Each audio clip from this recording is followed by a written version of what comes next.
ભૂતવાળો episode જે છે એ મારો વન ઓફ ધ ફેવરેટ્સ હા છે. ભૂત ઇવન મારો ફેવરેટ છે.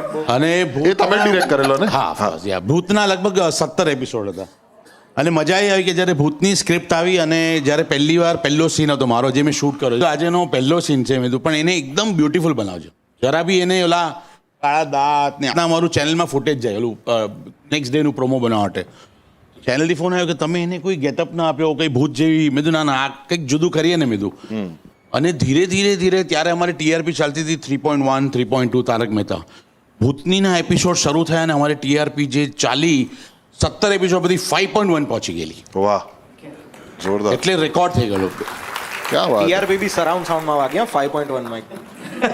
એટલે કેવો અદ્ભુત શો કહેવાય કે આખી એક ચેનલ એ શોના કારણે ચાલે હા, છે. yes, it's incredible. મને તો એમાં પેલું જ બહુ મારું ફેવરેટ છે એમાં કે જ્યારે પકડાઈ જાય છે ને એ લોકો ભાઈ જેને ના જોયું એની માટે સ્પોઇલર છે એ લોકો ખબર પડી જાય છે કે નકલી હોય છે ને પેલા પોલીસવાળા આવે છે ને એમાં પછી જેઠાલાલ ફોર્મમાં આવે છે તો પેલી એ જે પહેલો ડાયલોગ હોય ને ઘોડબંદર કિધર પડેગા એનું જેઠાલાલ એ પેલું ગુસ્સો ઘોડબંદર કિધર પડેગા એ જે કરે ને મને એટલું ગમે છે.